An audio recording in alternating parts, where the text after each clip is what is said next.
Hello everyone, and welcome back to another episode of the Max AC channel.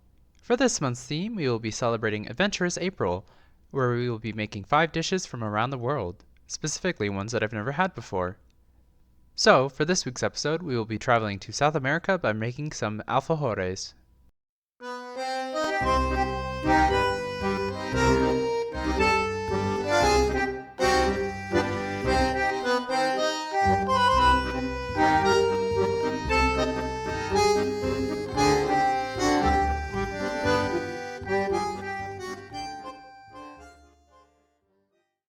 For this recipe, you will need 3 cups of all-purpose flour, 4 cups of cornstarch, 1 tablespoon of baking powder, 1 teaspoon of baking soda, 3 sticks or 1½ cups of butter, 2 cups of granulated sugar, 4 egg yolks, 1 tablespoon of vanilla extract, a bit of optional lemon zest, 24 ounces or so of dulce de leche, or if you want to make your own, you will need 2 14-ounce cans of sweetened condensed milk.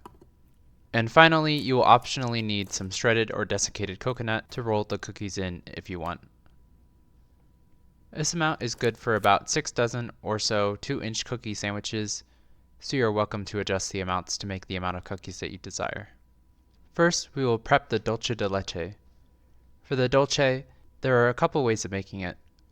One way is to boil it in the can. For this method, you will need a large pot filled with water, as well as your can of sweetened condensed milk. Before placing your can in the water, remove any labels or sticky bits like so. If you have anything stuck to the can, just use some water to rub the paper off. Then, place your can in the water on its side, and ensure that the water completely covers the can.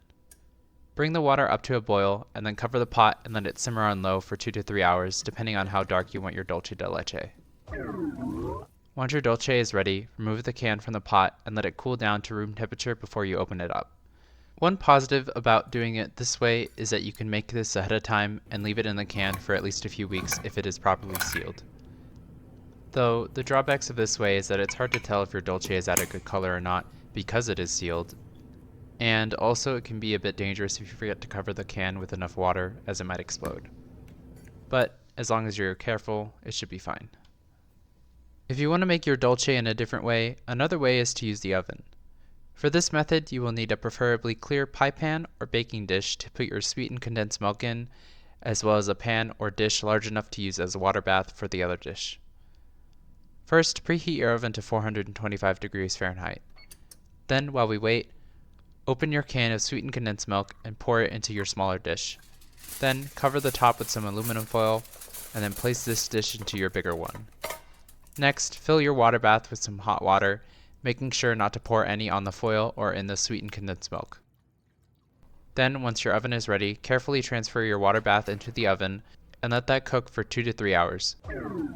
Once your dulce is ready, remove everything from the oven and let everything cool before you remove the dulce pan. Once everything is cooled down, give it a little mix to remove any lumps and it should be ready to go. This method is of course a bit safer since you are cooking it outside of the can, and you can also easily see the color change. But it does take a couple more dishes, and it does restrict you from using the oven to bake your alfajore cookies concurrently. But regardless of your preferred method, make sure to keep an eye on the water level and refill if necessary. Then, once everything is cooled to room temperature, your dulce de leche should be ready to use. Though, if you want your dulce to be a bit thicker, I recommend placing it in the fridge before using it. For the alfajore cookies, while we are waiting for the dulce to cook, we will prepare and bake the cookies. First, preheat your oven to 350 degrees Fahrenheit. Then, while we wait, in a medium bowl, combine your flour, cornstarch, baking powder, and baking soda. I recommend using a sifter for this since the cornstarch tends to clump up easily, but it should be fine either way. Set that aside, and in a large bowl, place your sticks of butter and sugar and beat them together until it becomes light and fluffy. Don't worry about making it perfect, just try to break down the butter as best you can. Then, before placing the yolks in, you'll want to separate them from the whites. One way to do this is to break the egg in half and then use the shells to separate the yolk from the whites. Another way to do this is to use your hands and let the whites drop through your fingers while the yolk remains in your hand. Either way, once your yolks are ready, place them into the sugar butter bowl along with some vanilla extract and your lemon zest, and then beat these until just combined. Once this is ready, add in the flour mixture a little bit at a time and beat until just combined. If your dough is looking a bit crumbly like mine, don't worry, just add another egg yolk or some water and keep mixing your dough until you can form it into a ball. Once you have your dough ball, flatten it slightly to form a disc, then wrap it with plastic wrap and refrigerate it for 1 to 2 hours. Once it is firmed up, take the dough out of the fridge and let it sit on the counter for a few minutes to soften slightly so you can roll it out.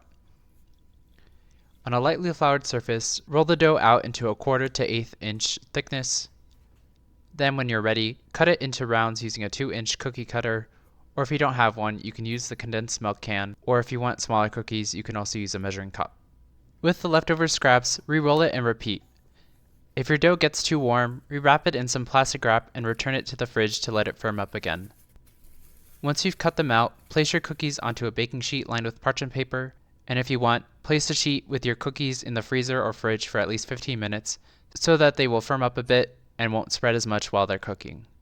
If you don't, your cookies will end up pretty big, so instead I decided to just cut them smaller and skip this step, and they turned out pretty well. Once your oven is ready, put your cookies in and bake for 7 to 10 minutes or until the cookies start to brown at the edges.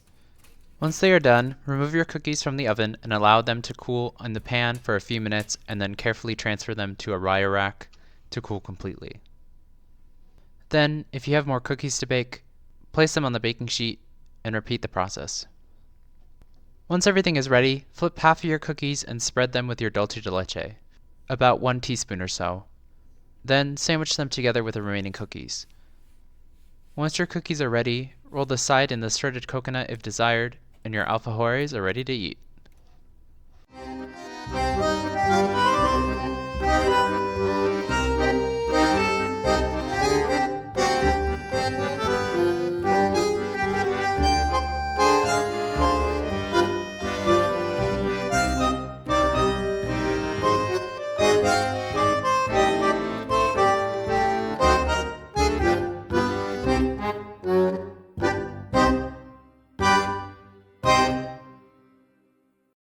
I was wanting to make a recipe with dulce de leche at some point since I've never made it at home before, and it actually turned out to be pretty simple to make.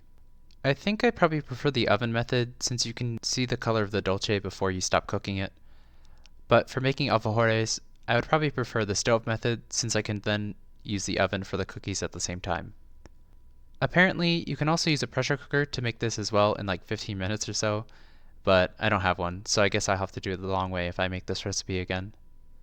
Speaking of which, this dish probably finds its origins in a similar place as our last recipe, that being in the Middle East, and it seemed to have reached southern Spain as far back as the 8th century when the Moors were occupying the Iberian Peninsula. Then it eventually made its way to South America in the 16th century with the Spanish conquistadors, where they ended up replacing the nuts and fruit of the Spanish version with fillings like dulce de leche, which is what we have today. I always find it fascinating to delve into the origins of dishes and find how they came to be, and I'm glad I've been able to do that for this month's dishes in particular. Anyway, I hope you all enjoyed the video. In the comments below, let me know how it went if you decided to make it, and let me know if there's anything you want me to make next. Like the video, share it with your friends and family, and subscribe to this channel for more episodes of the Max AC channel. And remember, if you want to stay cool in the kitchen, turn your AC to the max and watch the Max AC channel. 4 cups of cornstarch? I need to get more. You're out? Here too? Ugh, finally.